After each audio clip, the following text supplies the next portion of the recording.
Kaveri constable దగ్గరకు వచ్చి ఇలా అంటూ ఉంటుంది, మా అన్నయ్యని చంపింది బాలరాజు కాదని మీకు తెలుసు కదా, మీకు తెలిసినప్పుడు మీరైనా కనీసం కోర్టులో సాక్ష్యం చెప్తారా అని చెప్పి బ్రతిమలాడుతూ ఉంటుంది. దాంతో అతనైతే ఆ రోజు మీ అన్నయ్యని పొడిచి చంపింది బాలరాజు కాదమ్మా, బాలరాజుతో పాటు వేరొకరి ఫింగర్ ప్రింట్స్ కూడా నా దగ్గర ఉన్నాయి అని చెప్పి అంటూ ఉంటాడు.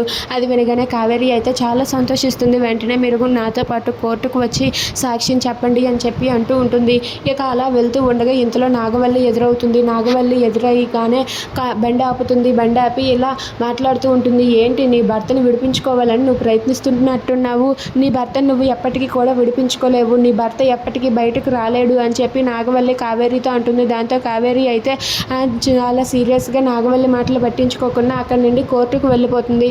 ఇక కోర్టులో బాలరాజుని ప్రొడ్యూస్ చేస్తారు. ఇక అక్కడ ఉన్న హరి అయితే బాలరాజు తరపున వాదిస్తూ బాలరాజు గురించి ఇలా చెబుతూ ఉంటాడు.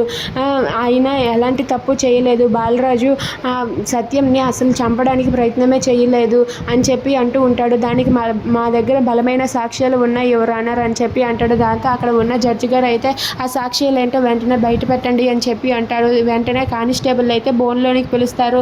పిలవగానే హరి ఇలా అడుగుతూ ఉంటాడు, బాలరాజు సత్యమూర్తిని చంపినట్లుగా మీరు చూసారా, బాలరాజు సత్యమూర్తిని చంపాడా లేదా అని చెప్పి అడుగుతూ ఉంటాడు. దాంతో అక్కడ ఉన్న కానిస్టేబుల్ అయితే ఇలా అంటూ ఉంటాడు, ఆ బాలరాజు సత్యమూర్తిని చంపేశాడు, ఎందుకంటే నా కళ్ళతో నేను చూశాను, నా 2 కళ్ళతో నేను చూశాను కాబట్టే చెబుతున్నాను, బాలరాజు సత్యమూర్తిని కత్తితో పొడిచి చంపేశాడు అని చెప్పి అంటూ ఉంటాడు. అది వినగానే బాలరాజు కావేరి అయితే ఒక్కసారిగా షాక్ అయిపోతారు.